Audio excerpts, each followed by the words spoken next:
Hello. तुम दुखी हो ना? आयशा ने अवनीश से पूछा। हाँ, बहुत ज्यादा। बहुत ही भारी गले से अवनीश ने उत्तर दिया। सॉरी बाबू, अब कभी नहीं कहूंगी कि तुमसे कभी नहीं मिलूंगी, कभी बात नहीं करूंगी। मेरा सोना इसी कारण बहुत दुखी है ना?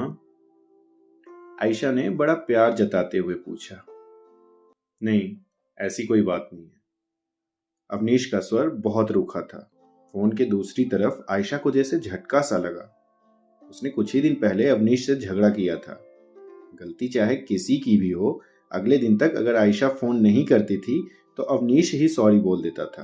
लेकिन आज आज तीसरा दिन हो गया था और अवनीश ने उसे एक मैसेज तक नहीं किया। ऊपर से उसका ये कहना कि वो आयशा की बातों से दुखी नहीं है, आयशा को हैरत में डाल गया। आयशा को लगा जैसे इस बार अवनीश उसकी बातों से बहुत ही ज्यादा दुखी है। और क्या बात हो गई बाबू? Why are you so upset शोना? आयशा अवनीश पर अपना पूरा प्यार बरसा रही थी। आयशा, तुम नहीं समझ सकती। इतना बोलकर अवनीश तुरंत चुप हो गया। बेबी, तुम अपनी बातें मुझसे नहीं बताओगे तो और किसे बताओगे? कौन समझेगी तुम्हारी बातों को? मुझे पता है तुम मुझसे गुस्सा हो, लेकिन इसका ये मतलब नहीं कि तुम मुझसे बात ही नहीं करोगे। सच सच बताओ ना, मेरी बात से दुखी हो ना? मुझसे ही गुस्सा हो ना? अवनीश को मनाने के लिए आयशा का प्यार मुसलसल जारी था। नहीं आयशा, ये बहुत छोटी बात है कि तुमने मुझसे कुछ कहा और मैं इतने दिनों तक दुखी बैठा रहूं। अवनीश की बात सुनकर आयशा की बेचैनी और बढ़ गई।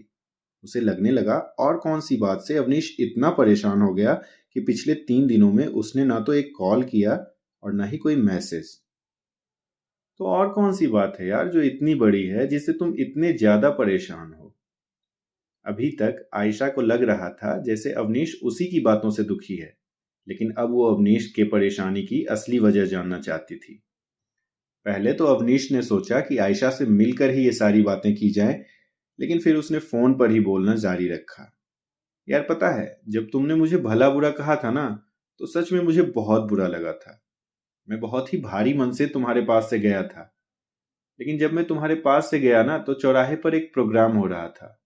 मैं मन हल्का करने के लिए थोड़ी देर वहां रुक गया। मैं वहां रुका तो पता चला कि गणतंत्र दिवस पर कोई समारोह हो रहा है। मैंने वहां देखा कुछ लोग स्टेज पर बैठे थे और कुछ लोग स्टेज के सामने बैठे हुए थे। वहां मौजूद उतने लोगों में कुछ लोग रो भी रहे थे। पता है वो लोग रो क्यों रहे थे?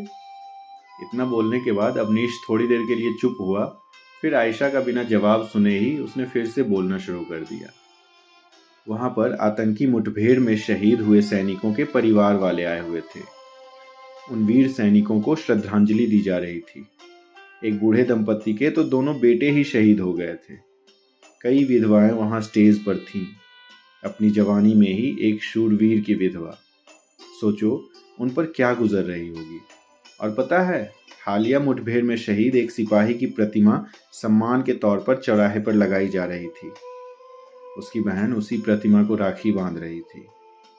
आयशा, इतना सब कुछ देखने के बाद मुझे तो याद भी नहीं रहा कि तुमने भी मुझसे कुछ कहा है। मैं इंजीनियरिंग पूरा करने के बाद भी मिलिट्री ही ज्वाइन करूंगा यार। क्या पता मेरी ही गोली अपने किसी शहीद भाई के लिए बदले का काम करे। अवनीश की ये बातें सुनकर आयशा कुछ नहीं बोल सकी और वो भी एक सैनिक और उसके परिवार की जिंदगी के बारे में सोचने लगी। अब आयशा को भी अपनी बात बहुत छोटी लगने लगी थी।